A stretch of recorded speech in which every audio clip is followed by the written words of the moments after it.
बहुत तरह का प्रारब्ध दोष, कर्माशय दोष, नेगेटिव एनर्जीज, जिनको लोग भूत प्रेत पितर दोष, काल सर्प दोष, ग्रह दोष, वास्तु दोष कह करके बोलते हैं। तो तमाम तरह के ये जो सूक्ष्म दोष है ना, सूक्ष्म ऊर्जा के दोष होते हैं।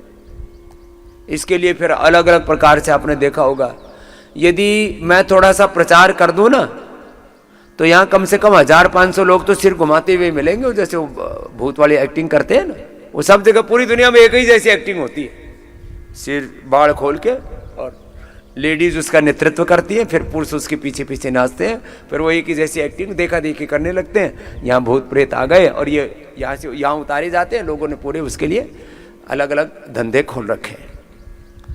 किसी को भी जब ऐसा प्रभाव देखो कि उसके भीतर कुछ अनवांटेड चीजें चल रही हैं, हवन करो, हनुमान चालीसा का पाठ करो, गायत्री मंत्र का जप करो, कोई भी पवित्र ऋचाओं का पाठ, गुरु ग्रंथ साहब का पाठ। जैन बुद्धों में वहां पर भी अलग अलग प्रकार की श्रुति परंपराएं, यहां आगम की परंपराएं, पाठ, पूजा पाठ, मंत्र पाठ करते हैं। जो भी पवित्र मंत्रों का पाठ, आपको जितना पता उससे भी अनंत गुणा है। बड़ी सूक्ष्म विद्या, अध्यात्म विद्या, पराविद्या बड़ी ऊंची है।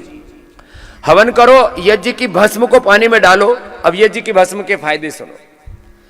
यज्ञ करो, सारी नेगेटिव एनर्जी दूर, काल सर्प दोष, भूत दोष, पितर दोष, वास्तु दोष। देखो, अब हम किसी तीर्थ आदि के बारे में नहीं बोलेंगे। हरिद्वार में, हर की पौड़ी में, कोई गया में, कोई इधर उधर, बहुत सी जगह ये तीर्थ है, ये देवता है। मैं तीर्थ देवता किसी चीज का विरोध नहीं कर रहा हूं। एक बात सुन लो, आप अपने घर बैठे सारे दोष दूर कर सकते हो हवन से। यज्ञ को सबसे बड़ा कर्मकांड, सबसे बड़ी पूजा, सबसे बड़ा अनुष्ठान कहा है हमारे शास्त्रों में। पहले हर व्यक्ति हर दिन करता था पंचमहायज्ञ, सुबह उठ करके ब्रह्म यज्ञ, ईश्वर की उपासना।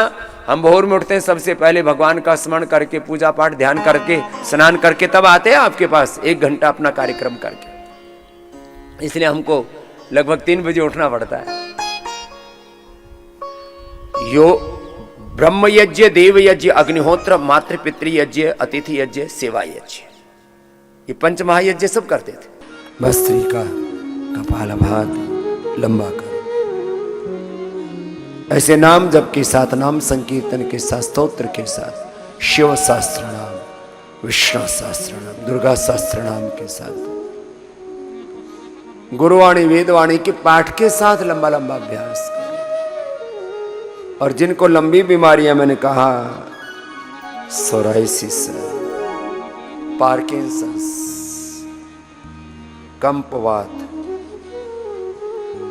कंपवात सैकड़ों हजारों लोगों का जब ठीक हो गया, तब मैंने कहा कि भाई ये भी रोग ठीक होता है, बस इसमें थोड़ी मेहनत ज्यादा लगती है। बस सारी बीमारी जितनी भी बता रहा हूं मैं, सारे रोग ठीक होते हैं। बस जब लगातार 8, 10, 12 घंटा भस्त्री का खाली पेट, सुबह दोपहर शाम 1-1 घंटा कपालभाति खाने के पहले, जो भी खाना खाते सूक्ष्म आहार ही लेते, और अनुलोम विलोम दिन भर बस लगे रहो। करते करते रोग मिट जाते हैं, अंधेरा छट जाता है। और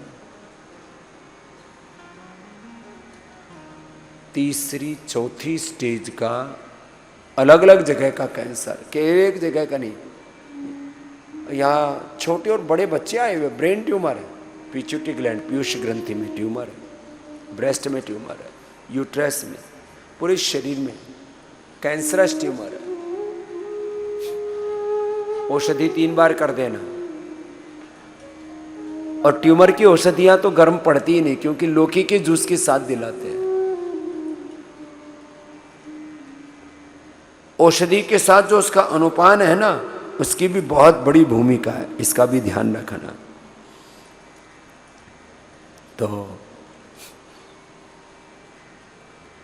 मैंने कहा मोटापा, बीपी, शुगर, थायराइड और इनके कॉम्प्लिकेशंस, ये तो कोई बड़ी बात है ही नहीं। इसके लिए तो योग का, आयुर्वेद का, नेचुरोपैथी, पंचकर्म, षटकर्म का, medicated water, medicated food, fasting, उपवास, उपासना का जो प्रयोग बताते हैं, 1-2 दिन से लेके 1-2 सप्ताह से लेकर के 1-2 माह में सारे रोग मिट जाते हैं।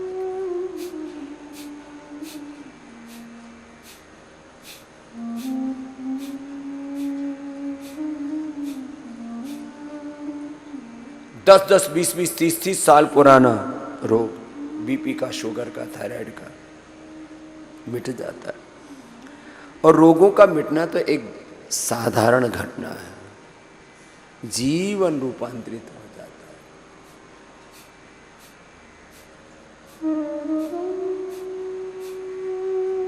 है। योग से जीवन का रूपांतरण, complete expression, complete balance, complete rejuvenation, complete divine transformation, achievement of life divine, देवत्व की, ब्रह्मत्व के, ऋषित्व की प्राप्ति, सब व्याधियों की समाप्ति, सहज समाधि की प्राप्ति। यहां से जल नीति, सूत्र नीति, नस्य बस्ती जो सीख के जा रहे हो, इसको कंटिन्यूटी में करना है, बस इसका ध्यान रखना।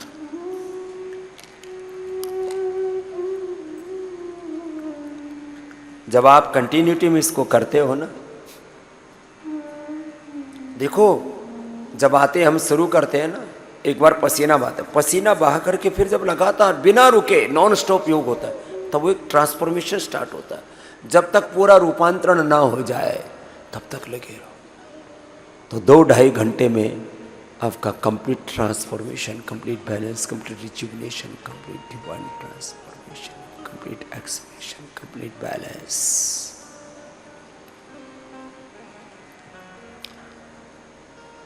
तो निरंतरता के साथ ध्यान मुद्रा, वायु मुद्रा, शनि मुद्रा, पृथ्वी मुद्रा, वर्ण मुद्रा, शक्ति मुद्रा आदि में बैठ करके, बीच में जिनको आवश्यकता है, थायराइड के लिए, किडनी के लिए, आंखों के लिए, कान के लिए, हार्ट के लिए, पेनक्रियाज के लिए, पॉइंट भी दबा के करना।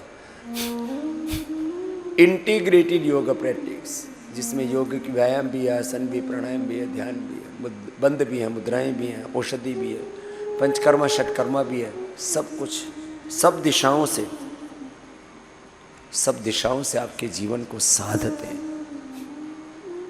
तो अपने अपने रोग के अनुरूप ऐसे लंबी लंबी योग साधनाएं करके,